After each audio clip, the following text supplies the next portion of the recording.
부동산 투자의 해결사로 불리는 분이라고 합니다. 지창환 전문가님 자리해 주셨습니다. 전문가님 안녕하세요. 네, 안녕하세요. 네, 안녕하세요. 투미부동산 투자해결사 지창환 부장입니다. 오늘 저와 함께 현장 탐사를 한번 보면서 서울에서 가장 핫한 용산구를 다시 한번 보도록 하겠습니다. 네, 오늘 핫하다 못해 정말 뜨거운 지역을 가지고 오셨다고 하는데 화면을 통해서 바로 만나보겠습니다. 바로 서울시 용산구입니다. 추천 지역은 두 곳이 될 텐데요. 첫 번째 추천 지역, 청파 1구역 주택 재개발 정비 사업입니다. 시세는요, 평당 7,500에서 8,000만 원이 되겠고 대지는 10평 기준이 됩니다.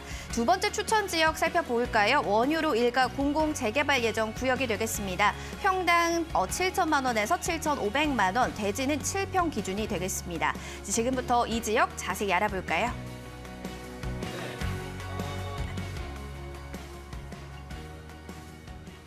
네, 바로 서울시 용산구에 대해서 알아볼 텐데요. 입지 여건부터 확인이 필요할 것 같습니다. 전문가님 어떻게 될까요? 네, 입지 여건부터 한번 볼 텐데요. 수많은 전문가분들이 용산에 대해서 너무 좋게 얘기를 많이 하고 계시기 때문에 오늘 전체적인 어떤 계략적인 마스터 플랜에 대해서 한번 찝어보도록 하겠습니다. 용산 마스터 플랜을 보시면 일단 먼저 입지를 보시면 광화문과 여의도와 강남을 기준으로 가장 가운데에 용산이 위치를 하고 있는데 서울 시내 25개 구 중에서 가장 가운데에 위치를 하고 있으면서 국제업무지구와 용산공원이 가장 핵심으로 대두가 되고 있는 그런 곳을 용산으로 일단 보시면 좋을 것 같고요. 일단 입지 여건 중에서 아까 민족공원을 기준으로 좌측을 보시면 마스터 플랜으로 서울역이라든가 한강로 고밀도 개발, 국제업무지구, 현대차그룹 복합업무단지가 있겠고요. 오른쪽을 보시면 가장 핵심이죠. 한남 뉴타운을 기준으로 최고급의 주거타운이 생길 수 있는 그런 곳으로 용산이 발돋움할 수 있다. 이렇게 입지를 좀 보면 좋을 것 같습니다. 네, 두 가지 측면으로 살펴볼 수 있겠습니다. 용산 마스터 플랜 그리고 한편으로는 최고급 주거타운으로 보면 될 것 같은데 개발 호재들도 확인이 필요할 것 같습니다. 어떤 점이 좋은가요? 네. 용산 하면 개발 호재가 너무 많긴 한데 저랑 함께 그 총정리된 자료를 한번 보시면 첫 번째는 용산 민족공원이 되겠고요. 용산 민족공원 같은 경우에는 미군 부대가 현재 있긴 하지만 평택으로 이전을 하기 시작하면서 가장 어떤 핵심적인 용산의 어떤 그 기본이 되겠고요. 그 다음으로 보신다면 국제업무지구 같은 경우에는 과거에 개발이 진행이 되려다가 지금 되게 스톱이 되어 있지만 현재 최근에 현재 국토부와 함께 교류를 통해서 한 9,000세대 이상의 주택을 공급을 하면서 급부상으로 개발을 할 수 있는 그런 여지가 좀 있겠고요. 그다음에 이제 용산 주변에 있는 복합시설이라든가 어떤 조성지구 개발, 어떤 그 지금 캠프킴이나 유엔사나 수송부 부지에 대한 어떤 개발 호재가 있겠고요. 전자상가에 대한 재생사업, 그리고 GTX A 노선이나 GTX B 노선, 신분상선 연장이라든가 아까 말씀드렸던 서울역에 대한 전체적인 마스터 플랜, 그리고 한남 뉴타운과 어떤 주거로서의 입지들이 꿈틀거리고 있는 가장 핫한 곳이라고 보면 좋을 것 같고요. 세부적으로 한번 보시면 첫 번째 같은 경우에는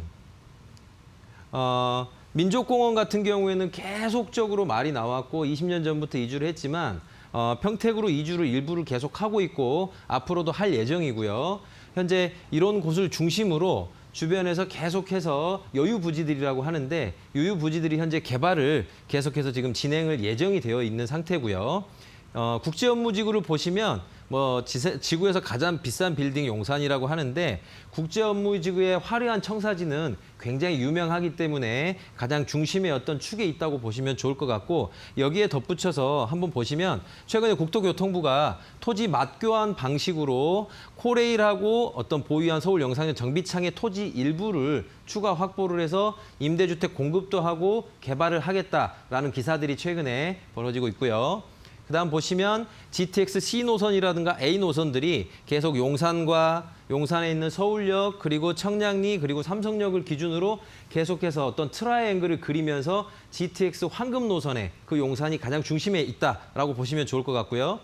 그다음에 신분당선 연장선으로 용산역까지 이렇게 이동이 되고 그다음에 서울역 마스터 플랜을 보시면 서울역이 서부역과 전면부에 되게 좀 마스터 플랜이 잡히면서 굉장히 어떤 중심적인 교통의 허브가 될 걸로 예상이 되고 있습니다.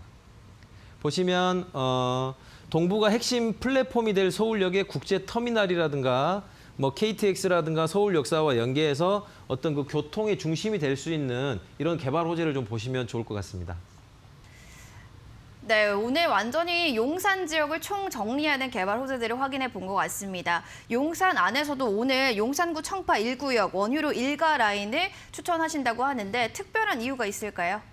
네, 세부적으로 개발 계획을 보면 이제 용산구에 대한 전체적인 개발 구역 중에서도 어쨌든 투자자 입장에서는 주택에 투자를 하고 싶은 게 가장 갈망적인 거고 단지형 아파트라든가 대단지 아파트를 위주로 해야 되기 때문에 재개발이나 이런 호재가 있는 곳을 하신다면 추가적인 상승 여지가 있겠고 재개발의 단계별로 반드시 다음 단계로 갈수록 금액 상승에 대한 여지가 있기 때문에 현재 재개발 구역으로 예정이 되어 있구나 재개발 구역으로 지정이 된 곳을 좀 보시면 좋을 것 같고 그중에 첫 번째가 청파 1구역을 한번 보시면 좋을 것 같은데요. 한 15년 전부터 계속해서 말이 나왔었고 현재 정확한 진행 상태는 추진위원회가 현재 결성이 되어 있고 조합 설립 인가를 준비를 하고 있습니다. 조합원에 대한 규모는 약 370명 정도가 되겠고요. 전체 플랜에 대한 계획 세대 수는 약 500세대로 서울역의 숙대 입구역을 끼고 가장 좋은 곳에 청파 1구역이 한 군데가 있겠고요. 이 동네 시세를 일단 간단하게 보시면 일단 물건이 거의 없는 상태고 대지 10평 기준으로 한 평당 7천에서 7,500만 원 선에서 최근에 거래가 지금 되고 있는 상태입니다. 그다음 지역을 한번 보시면 그 전에 공공재개발 한번 볼 텐데요. 11월 4일까지 마감을 했고 일단 공공재개발이 약 59곳이 이번에 신청을 했지만 누구나 다 될 수는 없고 그중에서도 선별을 해서 시범 공공재개발 단지를 발표할 예정입니다.